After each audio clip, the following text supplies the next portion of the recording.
E hoje eu vou falar um pouco com vocês sobre como as nossas vidas passadas podem influenciar na nossa vida presente.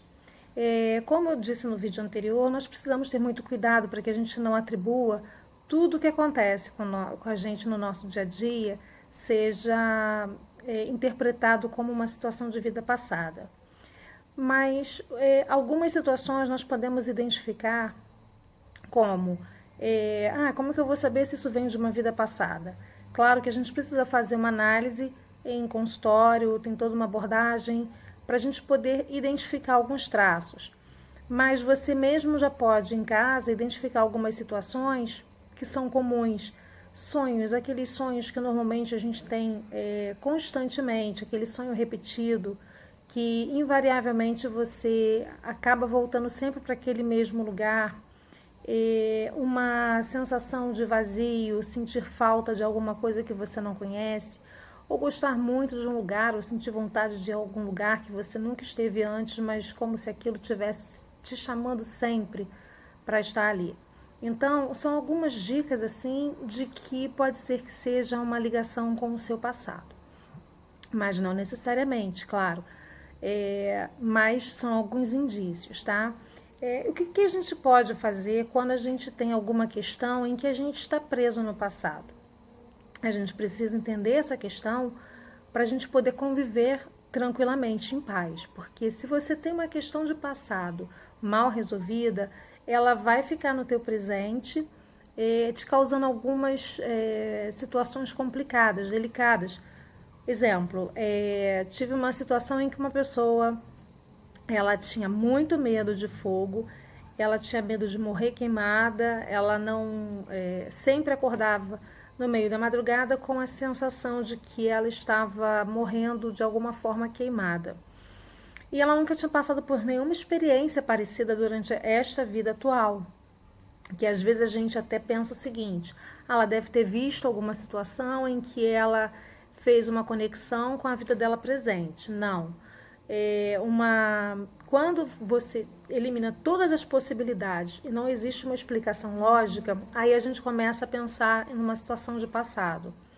E aí essa pessoa ela tinha essa questão com relação ao fogo.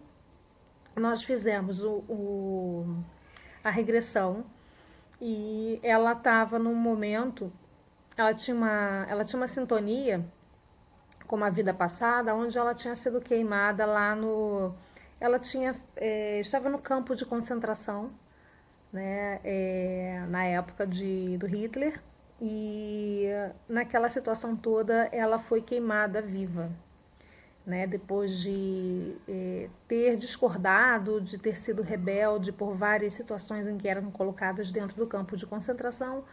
Ela simplesmente foi usada como exemplo para as outras pessoas que deveriam seguir e obedecer à risca o que eles determinavam.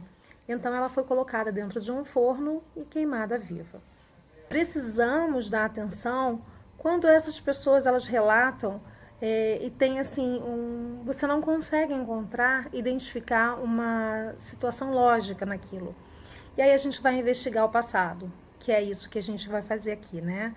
Então a gente vai investigar fazendo a elevação de frequência, a pessoa vai ao consultório, a gente faz todo um procedimento e aí você vai descobrir que lá no passado ela tinha uma questão que realmente ela estava em sintonia, e essa sintonia com o passado, ela estava muito presente no presente, né? Então a gente, quando faz um tratamento com a regressão de vidas passadas, automaticamente a gente está ali está desconectando daquela vida passada, né?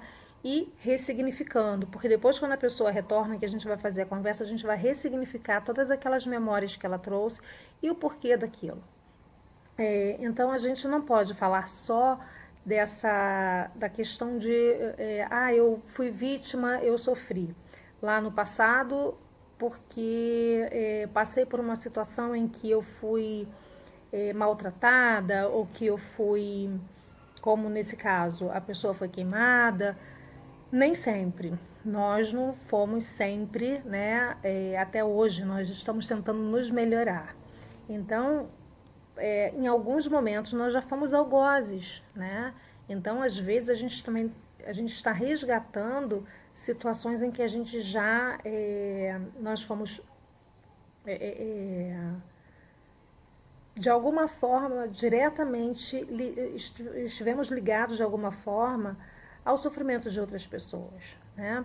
Então, é uma situação em que a gente precisa estar muito atento. E de que forma essa pessoa ela vai conviver depois dessas descobertas das vidas passadas, porque não adianta só você fazer o levantamento e identificar a questão, você tem que dar continuidade. Como trabalhar aquela situação? Então, essa pessoa ela precisa dar um segmento nesse tratamento, porque não adianta só você saber, você precisa se reconectar, você precisa entender aquilo, ressignificar e se reconectar. Deixar o passado lá no passado. As memórias não são apagadas, elas são trazidas à tona, a gente entende e elas continuam ali. Ninguém esquece nada, a gente não apaga a memória e as memórias ficam todas ali. Tá certo? Então, no próximo vídeo, vou falar um pouquinho mais com vocês sobre regressão de vidas passadas.